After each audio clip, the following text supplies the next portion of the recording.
Hello friends, আশা করি তোমরা সবাই খুব ভালো আছো আর আমিও ভালো আছি। আমি চলে এসেছি আজকে আমার সেকেন্ড নাইট শো। তো সেকেন্ড নাইটের ইভিনিংয়ের দিন। তো ঘুম থেকে উঠেই এসে রান্নাবান্না করে খেয়ে দিয়ে পড়েছিলাম। তো ঘুম থেকে উঠেই দেখতে পাচ্ছ বিকেল হয়ে গেছে আর এই চারিদিকটা কেমন মেঘ করে এসছে। আকাশের অবস্থা দেখলেই বুঝতে পারবে যে এখনও মনে হচ্ছে এখনই বৃষ্টি নেমে পড়বে।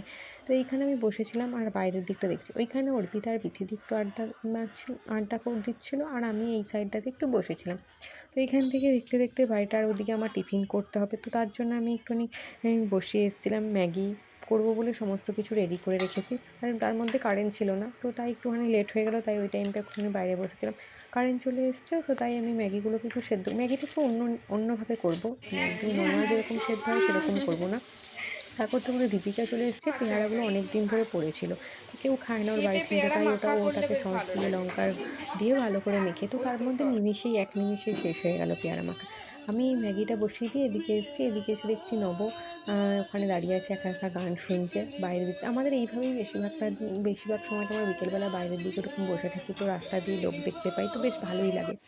এদিকে আমি আবার চলে এসেছি ম্যাগি করতে। তো অলমোস্ট ম্যাগিটা সেদ্ধ হয়ে গেছে। আমি প্রথমেই বলেছিলাম একটু অন্যভাবে করবো, তো তার জন্য ম্যাগিটা ফার্স্টে সেদ্ধ করে নিয়েছিলাম। সেদ্ধ করে ম্যাগির জলটা একটা ইয়ে দিয়ে ম্যাগির জলটা ছেঁকে নিয়েছিলাম। তো ছেঁকার পর ওর মধ্যে একটুখানি একটা কড়াইয়ের মধ্যে একটুখানি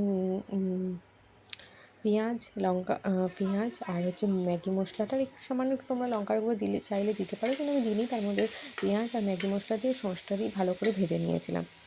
তার মধ্যে বাদবাকি ম্যাগিটা দিয়ে দিলাম, নেড়ে নিলাম। আমার অন্যরকম ম্যাগি রেসিপি হয়ে গেল। তো আমার এই শর্টকাট 5 মিনিটের মধ্যে ম্যাগির রেসিপিটাই আমার বেস্ট টিফিন মনে হয়েছে। মানে আমি সেকেন্ড নাইটে বেশিরভাগ দিনই এইটাই টিফিন নিয়ে যাই, কারণ অনেকটা টাইম আমার পক্ষে সম্ভব নয় দেওয়া। তো তার জন্য আমি এই এই টিফিনটাই পিঠেটা করে নিয়ে নিয়ে যাই নিলে সেকেন্ড নাইটের দিন। আর এদিকে দীপিকা আর শ্রাবণী বসেছিল তালের পুরি পিঠে বানাতে। আমাদের তো দেখেইছো তালের লুচি, তালের ফুলুরি, তো লাস্ট ফাটালে ছিল এই পিঠে তালের পুরি পিঠে। মোটামুটি আরও আমি ছোট আগে ছোট করে শুনেছিলাম নাম, আর কিন্তু দীপিকার কাছে আমি ফার্স্ট এত সুন্দর ও শ্রাবণীও সুন্দর করেছে, কিন্তু দীপিকার যে পুরি পিঠেটা করেছিল খুব সুন্দর শেপ দিয়েছে। এর নেক্সট আমি একটা ভিডিওতে অবশ্যই মানে পুরি পিঠেটা কেমন বানিয়েছে, লাস্টে কেমন হয়েছে, তো তোমাদের আমি শেয়ার করব।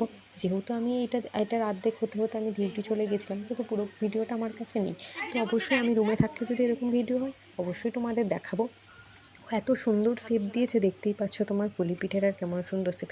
তোমরা কি পুলি পিঠের ভিডিও দেখতে চাও? তো অবশ্যই লাইক করো, কমেন্ট করে জানিও। Thank you friends.